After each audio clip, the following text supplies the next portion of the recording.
അതുകൊണ്ടാണ് ഒരു പെണ്ണിനോട് നല്ലോണം മറച്ച് പുറത്തിറങ്ങണം എന്ന് പറഞ്ഞത്. ആണിനെ ആകർഷിപ്പിക്കുന്നതിനേക്കാളും കൂടുതൽ പെണ്ണിനെ ആകർഷിപ്പിക്കുന്നവനാണ് ശൈത്താൻ. ഒരാണ് അങ്ങാടിയിലേക്ക് ഇറങ്ങിയാൽ ആ ആണിനോട് ഒരു കൂട്ടുകാരെങ്ങനെ സംസാരിച്ചുകൊണ്ടിരിക്കുകയാണ്. ഒരു പ്രായമുള്ള ആളാകട്ടെ ചെറുപ്പക്കാരനായിട്ട് ആരും ആകട്ടെ, ഓലിങ്ങനെ സംസാരത്തിൽ മുഴുകിയിട്ട് കുറച്ചു നേരം ഇങ്ങനെ വർത്തമാനങ്ങളൊക്കെ പറഞ്ഞ് സാധനങ്ങളൊക്കെ മേടിച്ച് അങ്ങാടിയിൽ നിന്ന് പോകാം.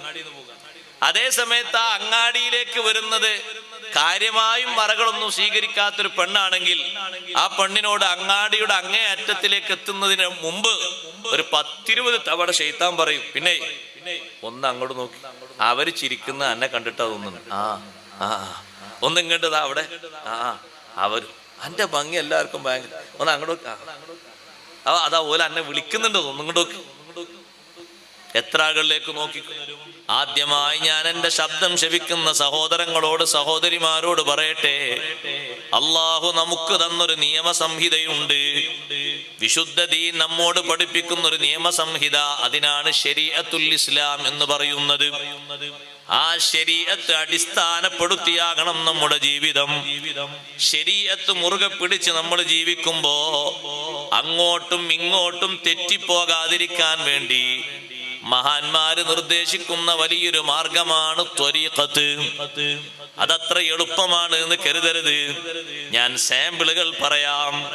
എവിടുന്നെങ്കിലും 2 ദിക്ർ സ്വീകരിക്കുമ്പോഴേക്ക് ത്വരീഖത്തായി പോയി എന്ന് തെറ്റിദ്ധരിക്കരുത്. ഏതെങ്കിലും ഒരു നസീഹത്ത് കേട്ട് നടക്കുമ്പോഴേക്ക് അയാൾ ത്വരീഖത്തിൽ കൂടിപ്പോയി എന്ന് ചിന്തിക്കരുത്.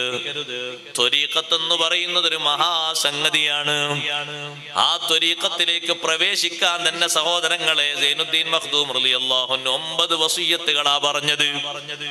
മൻ റാമ അയ്യസ്ലുക ത്വരീഖൽ ഔലിയാ ഫൽഹഫലൻ ഹാദിൽ വസായാ മിലാ. ഔലിയാഇന്റെ മാർഗത്തിലേക്ക് പ്രവേശിക്കാൻ ലക്ഷ്യം വെച്ച് വരുന്ന ആള്, ശരീഅത്ത് മുറുകെ പിടിച്ച് ജീവിതം നയിച്ച് മുന്നോട്ട് പോകുന്ന ഒരാള് ചിന്തിക്കുന്നു, ഞാൻ അള്ളാഹുവിന്റെ ഔലിയാക്കളെ പാന്താവ് പിന്തുടർന്ന് എനിക്ക് ജീവിതം രക്ഷപ്പെടുത്തണം. അങ്ങനെ ഉദ്ദേശിക്കുന്ന ഒരാൾ ഈ വസിയ്യത്തുകളൊക്കെ പാലിക്കണം, ശ്രദ്ധിച്ച് ജീവിതത്തിൽ കൊണ്ടുവരണം. അതിലൊന്നാമത്തെ വസിയ്യത്ത് തൗബയാണേ. 9 വസിയ്യത്തുകളാണ് ബഹുമാനപ്പെട്ട സൈനുദ്ദീൻ മഖ്ദൂം റളിയല്ലാഹു അൻഹു നിർദ്ദേശിക്കുന്നത്. എന്തിന്? ആ 9 വസിയ്യത്തുകൾ പാലിച്ച് കൃത്യമാക്കിയിട്ട് വേണം ത്വരീഖത്ത് എന്ന് പറയുന്ന മഹാസംഗതിയിലേക്ക് ഒരാൾക്ക് കടക്കാൻ. ആദ്യം 9 ഒന്ന് കൃത്യമായി പാലിക്കണം. അത് റെഡിയായോ? എന്നാ പിന്നെ നിനക്ക് അതിന്റെ നല്ല മട്ടവും ഭാവവും റെഡിയൊക്കെ ഉള്ള നല്ല മഹാന്മാരുടെ നിർദ്ദേശങ്ങൾ സ്വീകരിക്കാനും അത് സ്വീകരിച്ച് മുന്നോട്ട് പോകാനുള്ള ഒരു കഴിവ് അള്ളാഹു നിനക്ക് തരും. അതിലൊന്നാമത്തെ തൗബയാണെന്ന് പറയുമ്പോഴേക്കന്നെ നമ്മൾ ആൾക്കാർ പറയും, ഉസ്താദ് അതിന് മാത്രം പ്രായമായിട്ടില്ല. തൗബയാണെന്ന് പറയുമ്പോഴേക്കന്നെ പറയും, തൗബക്കൊക്കെ ഒരു 75-80 ആണ്ടേ. അല്ലല്ല, തൗബ എത്രയും നേരത്തെ ചെയ്യുന്നോ അത്രയും നല്ല സുഖജീവിതം തരുന്ന അള്ളാന്റെ ഓർഡർ, അള്ളാഹു താലാന്റെ ഓഫർ അങ്ങനെയാണ്. നിങ്ങൾ 20-ാം വയസ്സിൽ തൗബ ചെയ്യുന്നുണ്ടോ, എന്നാ ശിഷ്ടകാല ജീവിതമൊക്കെ നല്ല സുഖജീവിതാണ്. സുഖജീവിതം എന്ന് പറഞ്ഞാൽ മരിച്ചിട്ട് ഖബറിലെത്തിയുള്ള കാര്യമല്ല പറയുന്നത്, ദുന്യാവിൽ തന്നെ. നിങ്ങൾ അള്ളാഹുവിലേക്ക് തൗബ ചെയ്യൂ, പകരം അള്ളാഹു എന്ത് തരും? യുമത്തിഉകും മതാഅൻ ഹസനൻ ഇലാ അജലിൻ മുസമ്മാ. നിശ്ചയിക്കപ്പെട്ട കാലാവധി വരെ നല്ല സുഖത്തിലായി ജീവിപ്പിക്കും. തൗബ അള്ളാഹു കബൂലാക്കിയിട്ടുണ്ടെങ്കിൽ അങ്ങനെയാണ്. തൗബ സ്വീകരിച്ച് കിട്ടിയാൽ അങ്ങനെയാണ്. അത് ചെറിയൊരു സന്തോഷം എന്നല്ല തൗബ കൊണ്ട് കിട്ടുന്നത്, വലുതാണ്. തൗബക്കുള്ള നല്ല ചാൻസ്, അവസരം അള്ളാഹു നമുക്ക് നൽകുമാറാകട്ടെ. എല്ലാ ഹക്കും വീടിയിട്ടുള്ള തൗബ അത് നേരത്തെ തന്നെ നിർവഹിച്ചുകൊണ്ട് പിന്നെ അങ്ങനെ ശ്രദ്ധിച്ചു പോകാന്ന് പറഞ്ഞാൽ അത് വല്ലാത്തൊരു സൂക്ഷ്മത തന്നെ ആയിരിക്കും. അത് ഒന്ന് ആലോചിച്ച് നോക്കി.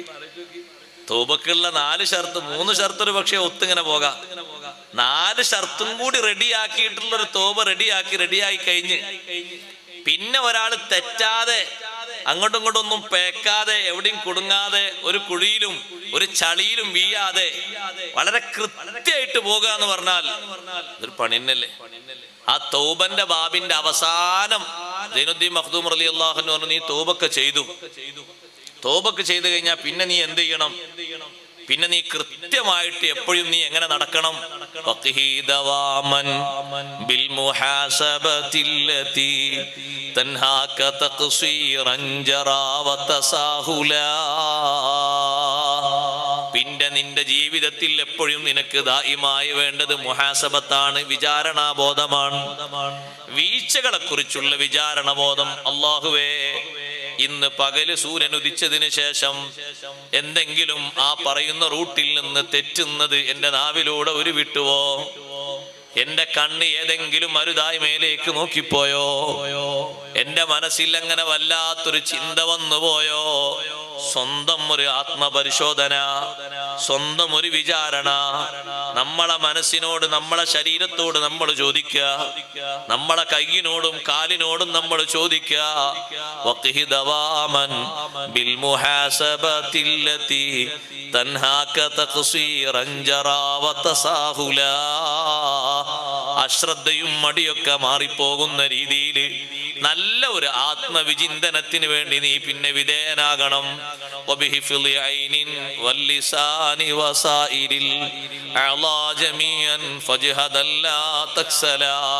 തൗബ ചെയ്തിട്ടുണ്ട്, അതുകൊണ്ട് ഇനി അങ്ങോട്ട് നോക്കാൻ പറ്റൂല, ഇങ്ങോട്ട് നോക്കാൻ പറ്റൂല. അങ്ങനെയുണ്ടല്ലേ നിങ്ങള്? പഴയ കാലത്തെ ആൾക്കാരൊക്കെ ഹജ്ജിന് പോയി വന്നാല്, പഴയ കാലത്തെ മനുഷ്യന്മാർ പറയും, ഹജ്ജ് കഴിഞ്ഞ് വന്നിട്ട് പിന്നെ മൂപ്പര് 3 കൊല്ലാണ് ആകെ ജീവിച്ചത്. പക്ഷെ ആ 3 കൊല്ലത്തിൽ ഒരു വാക്ക് തെറ്റായി പറഞ്ഞത് ഓർമ്മല്ല. അത് ഓരോ ആ പിടുത്താണത്, ആ ഹിഫ്ള്, ആ സൂക്ഷ്മത, അത് വല്ലാത്തൊരു കഴിവ് തന്നെയാണ്. ചെറുതൊന്നല്ല, ചെറിയ കഴിവെന്ന് പറയാൻ പറ്റൂല. നമ്മളല്ലേ, നമ്മളെ ലോക്കൽ ശരീരമല്ല, അങ്ങോട്ടും ഇങ്ങോട്ടും ഒക്കെ ചാഞ്ഞു പോകൂലേ? കണ്ണൊക്കെ നല്ലോണം സൂക്ഷിച്ച് മുറുകെ പിടിച്ചാ കൊണ്ടുവരുന്നത്. നാവൊക്കെ ഒന്ന് സൂക്ഷിച്ച് കൊണ്ടെടുക്കണമെങ്കിലുള്ള കഴിവത്രേക്കും. കണ്ണും നാവും പ്രത്യേകം എടുത്തു പറഞ്ഞല്ലോ അല്ലെ, പിന്നൊക്കെ ബാക്കി അവയവങ്ങൾ എന്നാ പറഞ്ഞത്. കാരണം കാര്യമായിട്ടുള്ള 2 വിഷയങ്ങൾ അതാണ്, കണ്ണും നാവും. കണ്ണ് ഇല്ലാത്ത ആളുകളെ നോക്കുകൊണ്ട് നിങ്ങള്, അവരെ കൽബ് ക്ലിയർ ആയിരിക്കും. കാരണം കേടായ ചിത്രങ്ങളൊന്നും ഉണ്ടാവില്ലല്ലോ. കണ്ണ് ജന്മനാ കാണാത്ത ആളെ കൽബ് ശുദ്ധായിരിക്കും. ഇത് നോക്കിയിട്ടല്ലേ ഹസദും കിബറും റിയാഉം ശഹ്വത്തും ഹിർസും എല്ലാറ്റിന്റെയും അടിസ്ഥാനം ഏതാ? നോട്ടാണ്. നോക്കിയിട്ടാണല്ലോ എന്താ പോനങ്ങനെ, നോക്കിയിട്ടാണല്ലോ എന്താ മറ്റോനങ്ങനെ. അതിങ്ങനെ കണ്ണോണ്ടുള്ള നോട്ടല്ലേ. എന്താ ഓൻക്ക് മാത്രം അങ്ങനെ ഒരു സ്ഥാനം, എന്താ ഓൻക്ക് അങ്ങനെ അല്ലാഹു തആല കൊടുക്കാൻ, എന്താ എനിക്കങ്ങനെ തന്നൂടെ? ഓനെ പഠിച്ചാൽ അല്ലാഹു തആല എന്നെയും പഠിച്ച്, എന്താ ഓന്റെ മക്കള് മാത്രം അങ്ങനെ. ഇങ്ങനെ വിവിധ ചിന്തകൾ നമ്മളെ കൽബിൽ ഉരുണ്ടുകൂടാനുള്ള കാരണം നോട്ടാണ്. കുല്ലുൽ ഹവാദിസി മബ്ദാഹാ മിനൻ നദരി വമുഅ്ലമുൻ നാരി മിൻ മുസ്തസ്ഗിരിശ് ശറരി. എല്ലാ വിപത്തുകളുടെയും തുടക്കം നോട്ടമാണ്. നോട്ടമാണ് എല്ലാ വിപത്തുകളുടെയും ആരംഭം. വലിയ വലിയ തീ ഉണ്ടാകുന്നത് ചെറിയ ചെറിയ പൊരി കൂടിയിട്ടല്ലേ? ചെറിയ തീ പൊരി ഇങ്ങനെ കട്ടി കൂടി കൂടി വരുമ്പോ വലിയ തീയായി മാറുന്നു. വലിയ വലിയ വിപത്തുകളിലേക്ക് ചെറിയ ചെറിയ ചെറിയ കാര്യങ്ങൾക്ക് തുടക്കം കണ്ണാണ്. കണ്ണങ്ങനെ നോക്കി തുടങ്ങുമ്പോൾ പല ചിത്രങ്ങളും മനസ്സിൽ തെളിയുകയാണ്. കണ്ണ് കാണാത്ത മനുഷ്യന്റെ മനസ്സ് നല്ല ക്ലിയറായ മനസ്സാണ്. ഹസദ് ആ മനുഷ്യന് അറിയില്ല, കിബർ അറിയില്ല, റിയാ അറിയില്ല. എന്ത് സുടമായ കൽബാണ് അയാളെ കൽബ്. കാരണം കണ്ണ് കൽബിലേക്കൊരു കറയും വരുത്തിയില്ലല്ലോ. നിങ്ങൾ നോക്ക്, ഒരൊറ്റ ഹറാമിൽ നിന്ന് കണ്ണിനെ മാറ്റിയാൽ 40 ദിവസം ഈമാനിന്റെ മാധുര്യം ആ മനുഷ്യന് ലഭിക്കുമെന്ന് മുഹമ്മദുർ റസൂലുള്ളാഹി സ്വല്ലല്ലാഹു അലൈഹി വസല്ലം നിങ്ങൾ പഠിപ്പിച്ച ഹദീസാണ്. ഒരു ഹറാമ് കാണുന്നതിൽ നിന്ന് കണ്ണങ്ങ് ചിമ്മിപ്പോയി, കാണണ്ടാന്ന് മുറുകെ പിടിച്ചൊരു തീരുമാനം, ആ സ്ഥലത്തുനിന്ന് മാറുന്നത് വരെ കണ്ണ് ചിമ്മലോട് ചിമ്മിപ്പോയി. ആ മനുഷ്യന് 40 ദിവസം ഇബാദത്തിന്റെ ഒരു മാധുര്യം ലഭിക്കുക എന്ന് പറഞ്ഞാൽ എത്ര ഭാഗ്യമാണ്. നിസ്കരിക്കുന്ന നിസ്കാരവും ചൊല്ലുന്ന ദിക്റും ഓതുന്ന ഓത്തും ചൊല്ലുന്ന സ്വലാത്തും ഒക്കെ സഹോദരങ്ങളെ ഇബാദത്തിന്റെ ഒരു മധുരം അതിന് വരേണ്ടയോ? ഇബാദത്തിന്റെ മധുരം കിട്ടുന്ന ആൾക്ക് നിസ്കരിച്ചാൽ എപ്പോഴെങ്കിലും പൂതി മാറുമോ? ദിക്ർ ചൊല്ലിയാൽ മതിയായി എന്ന് തോന്നുമോ? ഖുർആൻ ഓതിയാൽ ധാരാളമായി പോയി എന്ന് തോന്നുമോ? ഒരൊറ്റ ഇബാദത്തും അയാൾക്ക് മതിയായി എന്ന് തോന്നൂല. ഇബാദത്തിന്റെ ലദ്ദത്ത് ആനന്ദം കിട്ടിയ ആൾക്ക് അത് വല്ലാത്ത രസമാണ്. ഓതി ഓതി ഓതി ഓതി കിതാബ് ഓതി ഓതി ഓതി ഓതിയിട്ട് അതില് രസം മൂത്ത ഒരുപാട് ആലിമുകൾ, നേരം വെളുത്ത കഥ അറിയാത്തവരില്ലേ? ദിക്ർ ചൊല്ലി ചൊല്ലി ചൊല്ലി ചൊല്ലിയിട്ട് ഇത്ര വേഗം സുബിയായോ എന്ന് ചോദിച്ചവരില്ലേ? ഖുർആൻ അങ്ങനെ ഓതിയിട്ട് ഇത്ര പെട്ടെന്ന് സുബഹി നിസ്കരിക്കാനായോ എന്ന് ചോദിച്ചവരില്ലേ? അവർക്കൊക്കെ സ്പർശിച്ച ഒരവസ്ഥ അത് ലദ്ദത്തുൽ ഇബാദത്താണ്, ഇബാദത്തിന്റെ മധുരമാണ്. അതിന് നമ്മുടെ കണ്ണ് ആ മധുരം കിട്ടുന്നതിന് തടസ്സമാകുന്നുണ്ട്. അഷ്റഫുൽ ഖൽഖ് റസൂലുള്ളാഹി സ്വല്ലല്ലാഹു അലൈഹി വസല്ലമ തങ്ങൾ കാര്യമായി നമ്മളോട് സൂക്ഷിക്കാൻ പറഞ്ഞൊരു അവയവമാണ് കണ്ണ്. ഖുർആനിലും തന്നെ മുഅ്മിനീങ്ങളോടും മുഅ്മിനാത്തുകളോടും 2 ആയത്തിലായി അല്ലാഹു തആല വേറിട്ട് ഉപദേശിച്ചൊരു ഉപദേശം കൂടിയാണത്. കുല്ലിൽ മുഅ്മിനീന യഗുല്ലൂ മിൻ അബ്സാരിഹിം വയഹ്ഫദൂ ഫുറൂജഹും. വിശ്വാസികളോട്, ആണുങ്ങളോട് പറഞ്ഞു കൊടുക്ക് നബിയെ, കണ്ണ് നോക്കാൻ പാടില്ലാത്തതിൽ നിന്ന് കണ്ണ് ചിമ്മട്ടെ. അപ്പൊ സ്വകാര്യതകൾക്ക് വലിയ സംരക്ഷണം കിട്ടും. കണ്ണുകൊണ്ട് നോട്ടം കാണുമ്പോ മനുഷ്യന്റെ ശഹ്വത്ത് പിന്നെ കൂടി കൂടി കൂടി വരും.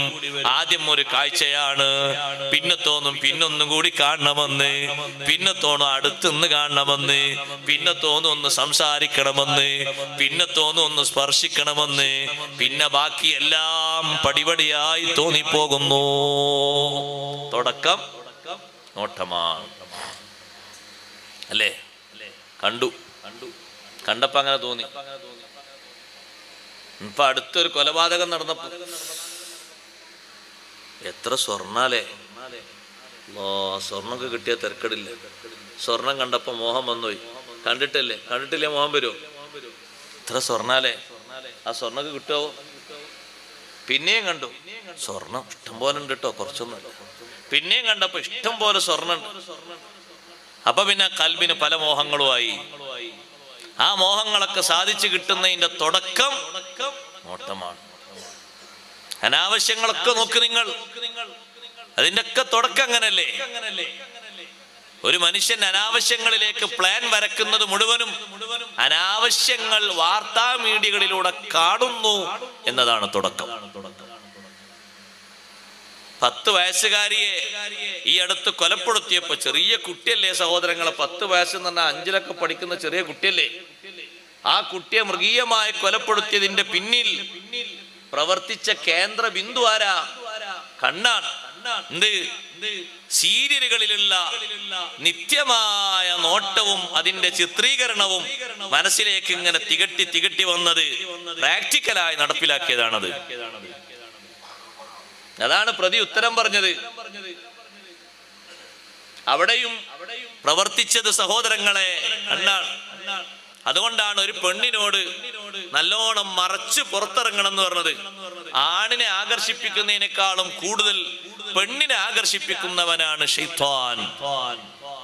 ഒരാണ് അങ്ങാടിയിലേക്ക് ഇറങ്ങിയാൽ ആ ആണിനോട് ഒരു കൂട്ടുകാരെങ്ങനെ സംസാരിച്ചുകൊണ്ടിരിക്കുകയാണ്. ഒരു പ്രായമുള്ള ആളാകട്ടെ, ചെറുപ്പക്കാരനായിട്ട് ആരും ആകട്ടെ, ഓലിങ്ങനെ സംസാരത്തിൽ മുഴുകിയിട്ട് കുറച്ചു നേരം ഇങ്ങനെ വർത്താനങ്ങളൊക്കെ പറഞ്ഞ് സാധനങ്ങളൊക്കെ മേടിച്ച് അങ്ങാടിയിൽ നിന്ന് പോകാം. അതേ സമയത്ത് ആ അങ്ങാടിയിലേക്ക് വരുന്നത് കാര്യമായും മറകളൊന്നും സ്വീകരിക്കാത്തൊരു പെണ്ണാണെങ്കിൽ ആ പെണ്ണിനോട് അങ്ങാടിയുടെ അങ്ങേ അറ്റത്തിലേക്ക് എത്തുന്നതിന് മുമ്പ് ഒരു 10-20 തവണ ശൈത്താൻ പറയും, പിന്നെ ഒന്ന് അങ്ങോട്ട് നോക്കി, അവര് ചിരിക്കുന്ന എന്നെ കണ്ടിട്ടാ തോന്നുന്നു, ഒന്ന് ഇങ്ങോട്ട് അവിടെ അവർ എന്റെ ഭംഗി എല്ലാവർക്കും ഭയങ്കര, ഒന്ന് അങ്ങോട്ട് അതാ പോലെ എന്നെ വിളിക്കുന്നുണ്ട്, ഒന്നിങ്ങോട്ട് നോക്കി. എത്ര ആളുകളിലേക്ക് നോക്കി. അതുകൊണ്ടാണ് അൽ മർഅതു ഔറത്തുൻ, ഇദാ ഖറജതി ഇസ്തശ്റഫഹ ശൈത്വാൻ. പെണ്ണ് മുഴുവനും ഔറത്താണ്, പെണ്ണ് മുഴുവനും ഔറത്താണ്. അങ്ങനെയല്ലേ നബി സല്ലല്ലാഹു അലൈഹി വസല്ലം പറഞ്ഞത്? പെണ്ണിന്റെ ശരീരത്തിന്റെ ഒരു ഭാഗം എന്ന് പറയാതെ അൽ മർഅതു ഔറത്തുൻ, സ്ത്രീ മുഴുവനും ഔറത്താണ്, മറക്കേണ്ടതാണ്. പുറത്തിറങ്ങിയാൽ ഇസ്തശ്റഫഹ ശൈത്വാൻ, പിശാച് അവളെ ആകർഷിപ്പിക്കും. ശൈത്താൻ അവളെ നോക്കിപ്പിക്കും. ഇങ്ങോട്ടൊന്ന് നോക്ക്, അങ്ങോട്ടൊന്ന് നോക്ക്, തിരിച്ചും മറിച്ചും നോക്കുന്നു. ചില ആണുങ്ങൾ ചോദിച്ചു, എന്താ പഠിച്ചോനെ ആ പെണ്ണ് ഇങ്ങോട്ട് നോക്കണം, നേരെ പോയാൽ പോരെ? പിന്നെയും നോക്കാണ്, പിന്നെ അങ്ങോട്ട് നോക്കാം, പിന്നെ ഇങ്ങോട്ടും നോക്കാണ്. ഇതിനാ നമ്മളോട് ആ മറ സ്വീകരിക്കണം എന്ന് പറഞ്ഞത്. അത് നമ്മുടെ സുരക്ഷിതത്വത്തിന് വേണ്ടിയാണ്, നമ്മളെ കണ്ണ് എങ്ങോട്ടും പോകാതിരിക്കാനാണ്. നാവിനെയും സൂക്ഷിക്കാൻ പറഞ്ഞില്ലേ? നാവിനെ സൂക്ഷിച്ച സഹോദരങ്ങളെ, ചെയ്യുന്ന മിക്ക പണിയും നന്നായി കിട്ടും. അതല്ലേ വെള്ളിയാഴ്ച നമുക്കൊക്കെ ഖതീബ് തരുന്ന ഉപദേശം, ഖൂലു ഖൗലൻ സദീദൻ യുസ്ലിഹ് ലക്കും അഅമാലക്കും. നിങ്ങൾ നേര് പറഞ്ഞോളി, എന്നാ അമലൊക്കെ നന്നായി കിട്ടും. നേര് പറയുമ്പോ എങ്ങനെ ഉസ്താദെ അമലൊക്കെ നന്നായി കിട്ടും എന്ന് പറഞ്ഞാൽ ഒരു അമല് എന്നല്ല, നിങ്ങളെല്ലാ അമലും യുസ്ലിഹ് ലക്കും അഅമാലക്കും. നിങ്ങൾ ചെയ്യുന്ന എന്തെല്ലാം സുഹൃതങ്ങളുണ്ടോ, ഫർളും സുന്നത്തും, അതൊക്കെ ലെവലായി കിട്ടണമെന്ന് ആഗ്രഹമല്ലേ? അള്ളാഹു സ്വീകരിക്കണം, നല്ല അമലാകണം. അതിനൊരൊറ്റ വഴിയേ ഉള്ളൂ, ഖൂലു ഖൗലൻ സദീദൻ. നേര് പറയാം, നേരെ ചൊവ്വേ മാത്രം പറയാം. അങ്ങനെ സൂക്ഷിക്കാൻ കഴിഞ്ഞാൽ അത് വലിയ കഴിവാണ്. അത് വല്ലാത്തൊരു കഴിവ് തന്നെയാണ്. അത് സമ്മതിച്ചു കൊടുക്കേണ്ട ഒരു കഴിവാണ്.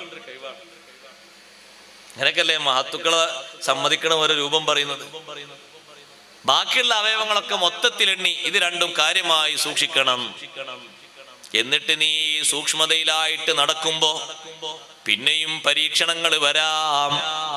അശ്രദ്ധ മൂലമോ ഏതെങ്കിലും പാടില്ലാത്തവരോടൊപ്പമുള്ള സഹവാസത്തിലോ ആയിട്ട് നിന്റെ ഈ തൗബയെ തകർക്കുന്ന രീതിയിൽ എന്തെങ്കിലും പരീക്ഷണങ്ങൾ വന്നാൽ പെട്ടെന്ന് അവിടുന്ന് സലാമത്താകണം. പിന്നെ കുടുങ്ങിപ്പോകരുത്. ഏതെങ്കിലും ആളടുത്ത് പോയി നീ ഇരുന്നു പോയി, നീ ആരാണ്? തൗബ ചെയ്ത് കറക്റ്റായ ആളാണ്. ഒന്നാമത്തെ വസിയത്ത് പാലിച്ചാ നീ വന്നിരിക്കുന്നത്. പഠിച്ചോനെ, ആ പറയുന്നതും ആ കേൾക്കുന്നതൊക്കെ എനിക്ക് ദഹിക്കാൻ പറ്റാത്തതാണല്ലോ. അസ്സലാമു അലൈക്കും, ഞാൻ ഇപ്പൊ വരാം, ചെറിയൊരു കാര്യമുണ്ട്. നീ പെട്ടെന്ന് അവിടുന്ന് രക്ഷപ്പെടണം, പെട്ടെന്ന് പോയേക്കണം, അവിടെ തമ്പടിച്ചു കൂടണ്ട.